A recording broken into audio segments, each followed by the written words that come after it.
التمسك بالأثر نجاه. السلام عليكم ورحمة الله وبركاته. إن شاء الله الحروف الهجائية അറബി അക്ഷരമാലയിലെ സായി എന്ന ഹർഫിനെയാണ് ഇന്ന് നമ്മൾ പരിചയപ്പെടാൻ പോകുന്നത്. സായി എന്ന് പറയുമ്പോൾ ചിലപ്പോൾ സംശയം തോന്നും, എന്തുകൊണ്ടാണ് സായി എന്ന് യാ കൊണ്ട് പറഞ്ഞത് എന്ന്. സായി എന്ന് യാ കൊണ്ട് പറയലാണ് അഷ്ഹർ പ്രസിദ്ധമെന്ന് ഇമാം അത്വീബി റഹ്മഹുല്ല അദ്ദേഹത്തിന്റെ മൻസൂമയിൽ 24-ാമത്തെ വരിയിൽ പറയുന്നുണ്ട്. വലാകിൻ ഇസ്സായു ബിയാഇൻ അഷ്ഹറു വജാഅ സിയ്യുൻ ദൂന സൈനിൻ ഫൻസുറു. അവിടെ സായി എന്ന് യാ കൊണ്ട് പറയലാണ് ഏറ്റവും പ്രസിദ്ധം. വജാ സിയ്യുൻ എന്നും പറഞ്ഞിട്ടുണ്ട്, സിയ്യുൻ, പക്ഷെ അത് വളരെ ഖലീലാണ്, കുറവാണ് അതിന്റെ ഉപയോഗം. ദൂന സൈനി കൂടാതെ, സൈൻ എന്ന് ചിലവർ പറയലുണ്ട് ചില ആമികൾ, പക്ഷെ അത് സ്വഹീഹല്ല എന്നാണ് ഇമാം അത്വീബി റഹ്മഹുല്ല പറയുന്നത്. അപ്പൊ നമുക്ക് സായിൽ എങ്ങനെയൊക്കെ പറയാം? സാ എന്നും പറയാം, സാ മഖ്സൂറായിട്ട് സാ, അതുപോലെ തന്നെ മംദൂദായിട്ട് സാ ഉ അങ്ങനെയും പറയാം. അതേപോലെ സായി എന്ന് പറയാം. അതാണ് അഷ്ഹർ പ്രസിദ്ധം, സായി എന്നുള്ളത്. പിന്നെ സിയ്യുൻ എന്നുണ്ട്, അത് ഉപയോഗം വളരെ കുറവാണ്. ഏതായാലും നമുക്ക് നോക്കാം. ഈ സായിന്റെ മഖ്റജ്, ഉത്ഭവ സ്ഥലം, അത് പുറപ്പെടുന്ന സ്ഥാനം എവിടെ നിന്നാണ്? ഫോട്ടം ശരിക്കും ശ്രദ്ധിക്കുക. നാവിന്റെ അറ്റവും താഴെ മുൻപല്ലുകളുടെ ഉള്ളിലുള്ള ഭാഗം നിങ്ങൾ കാണുന്നുണ്ടാവും, അതിന്റെ അല്പം താഴെയായിട്ട് ഉച്ചരിക്കണം. ഏത്? സായി എന്നുള്ളത്.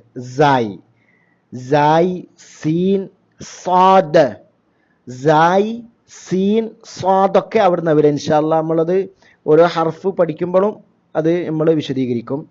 ഇവിടെ സായി എന്ന നിങ്ങൾ ഫോട്ടോ ശ്രദ്ധിക്കുക.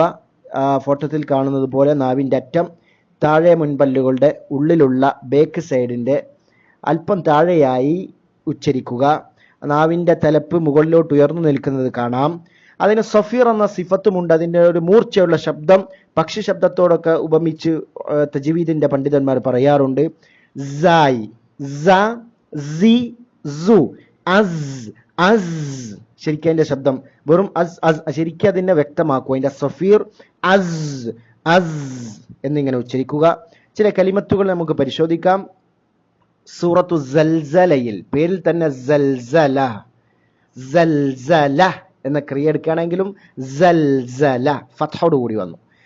ഇദാ സുൽസിലത്തിൽ അർദു സിൽസാലഹാ, സുൽസിലത്തിൽ അർദു സിൽസാ, അവിടെ സിൽസാലഹാ ദമ്മോട് കൂടിയും കസ്റോട് കൂടിയും അവിടെ വന്നു. സുൽസിലത്തിൽ അർദു സിൽസാലഹാ. സൂറത്തിന്റെ പേരെടുക്കുകയാണെങ്കിൽ സൽസല ഫത്ഹോട് കൂടി അവിടെ വന്നു, സൽസല. അതേപോലെ സൻജബീല, സൻജബീൽ ഖുർആനിൽ വന്നിട്ടുണ്ടല്ലോ, സൻജബീല. അപ്പോ സ അങ്ങനെ സുക്കൂനോട് കൂടിയും അസ്, അസ്, ഇസ്, ഉസ്, അസ്. അങ്ങനെ ശരിക്ക് ശ്രദ്ധിക്കുക. അതിന്റെ യഥാർത്ഥ മഖ്റജ് ഉച്ചരിക്കാൻ ശ്രമിക്കുക. ബാറക്കല്ലാഹു ഫീക്കും. അസ്സലാമു അലൈക്കും വറഹ്മത്തുള്ളാഹി.